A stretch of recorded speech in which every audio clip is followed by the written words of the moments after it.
Hey everybody, it is your man out of Japan, Jay Contra here, and at the beginning of every year, I like to both look back and look forward as to what I see is happening in the Japanese retro game collecting scene. And it's been, I'd say, a little bit more or less than 10 years since I've been doing this.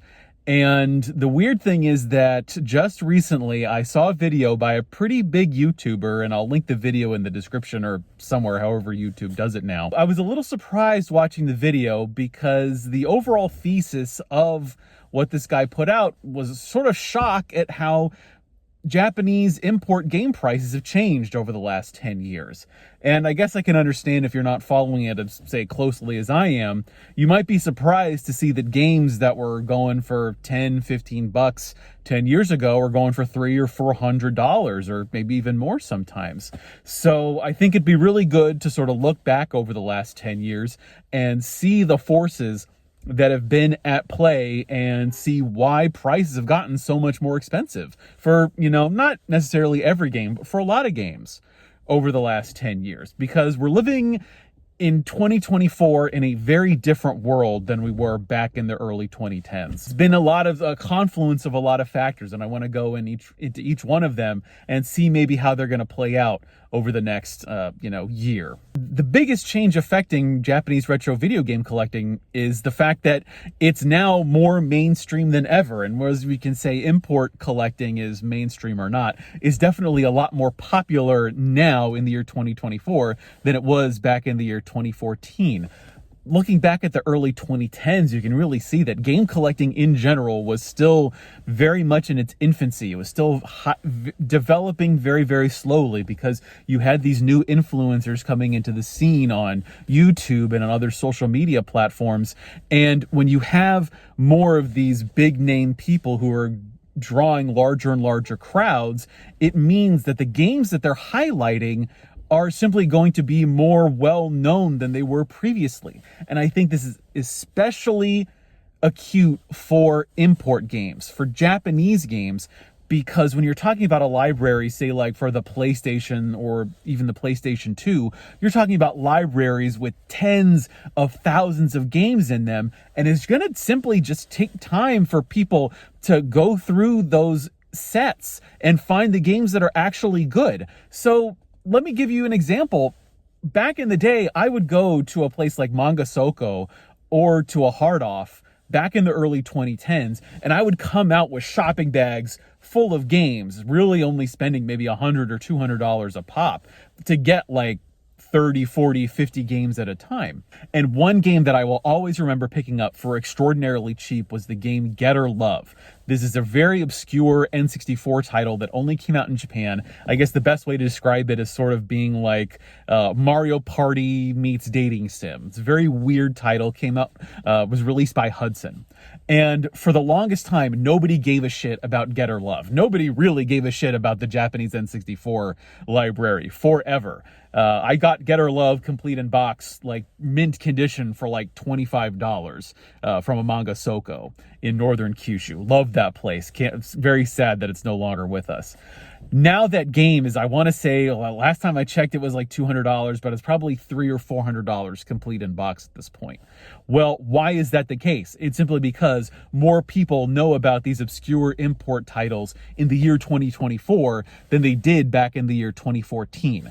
And the fact that it wasn't really well loved back when it first came out means that it had a very small print run. So it's this combination of more people know about it, more people are collecting the N64, but there's a very small amount of Getter Loves out there, meaning that if you're going to want the title, if someone has it and they don't want to give it up, well, the price is going to be that much higher until it reaches the point where the small amount of people who actually have it are going to want to part with Getter Love. And Getter Love is actually a pretty insane game, and I actually do maybe recommend emulating it to at least do one playthrough on it.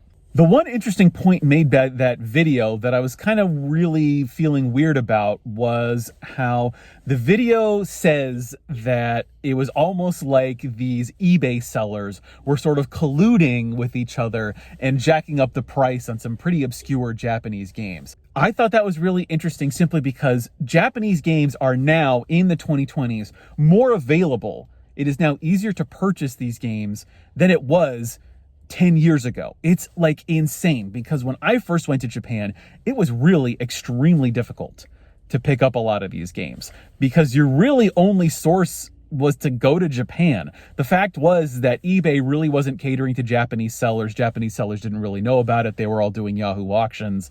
And it was really only as the 2010s progressed that you had Japanese eBay sellers sort of learn the platform and learn that there was a market for their domestic games to be shipped internationally. If you were looking at online sales at the time, though, really only place to buy Japanese import games online was through like Mandarake, or if you got lucky, through PlayAsia.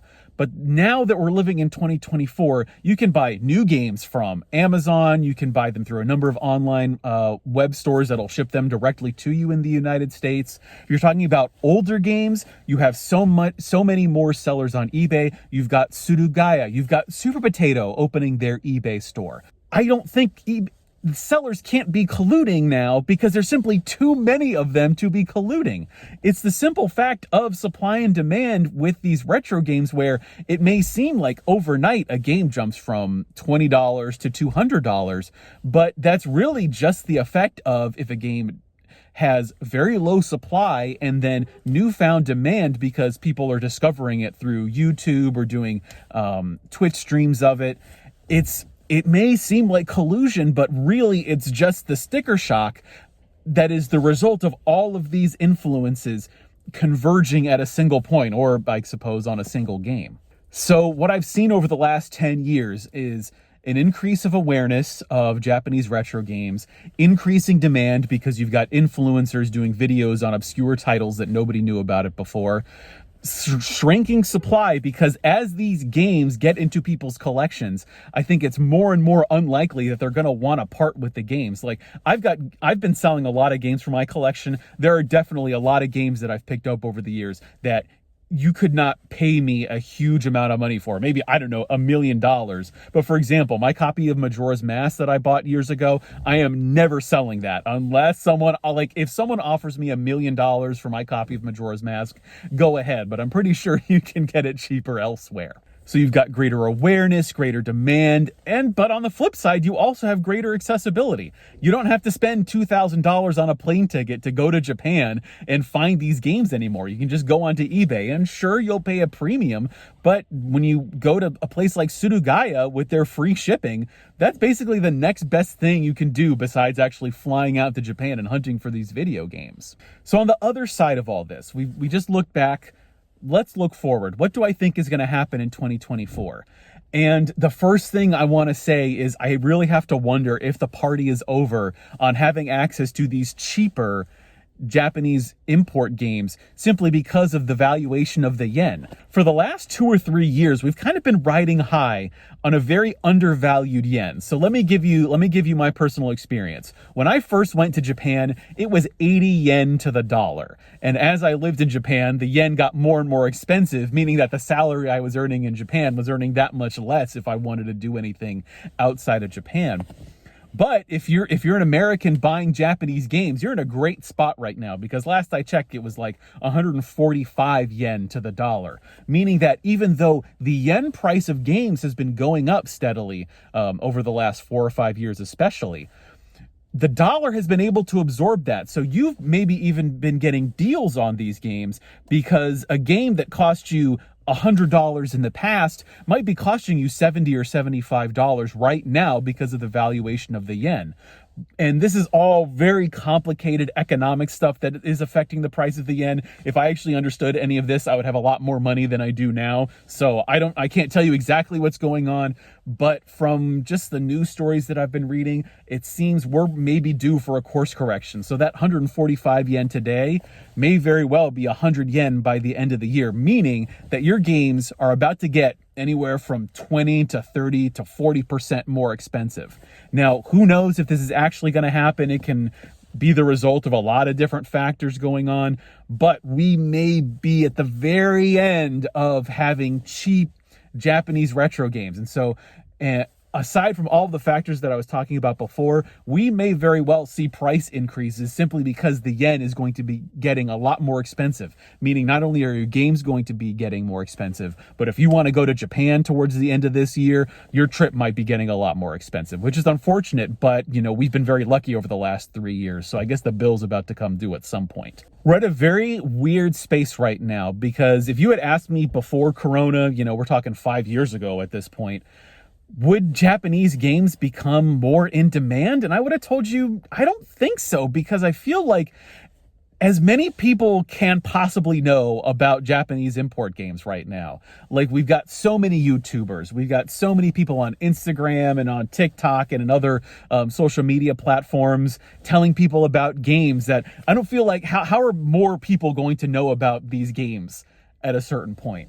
But I think what's going to happen, and what I've seen in the last couple of years, is cartridge prices for the early systems are probably going to level off. We're going to see the complete in-box games get more expensive. I've had my eye on some Famicom games, and I am amazed at how expensive some of these games are getting. When you look at, say, like Legend of Zelda, I remember being able to buy that complete in-box for the Famicom, like $75 and cheaper. Now it's getting to be $150, and if the yen goes up, it's going to get even more expensive. I wonder if we're going to see a leveling off at a certain point for those older systems as people from the younger generations gravitate towards the PS3 and the Xbox 360.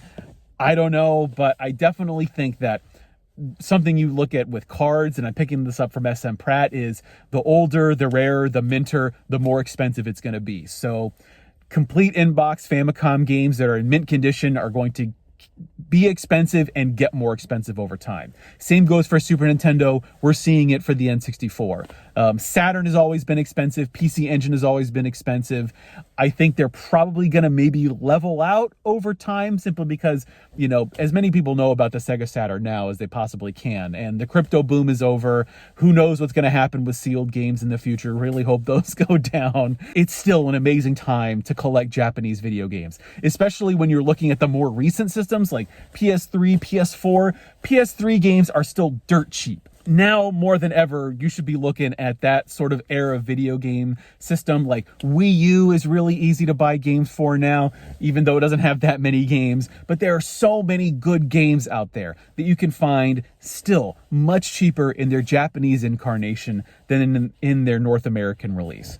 And again, because games are more accessible now more than ever through eBay, Surugaya, and other retailers, I think we should still consider ourselves lucky to be here in 2024, able to more easily buy games. So that's my overview of what's been going on over the last 10 years and what I think is going to happen in the year 2024. I've got a bunch of plugs. I'll have a few videos coming out over the coming weeks. I've got a project that I don't want to jinx by mentioning what it is, but I'm hoping to be posting a little bit more regularly on the YouTube channel.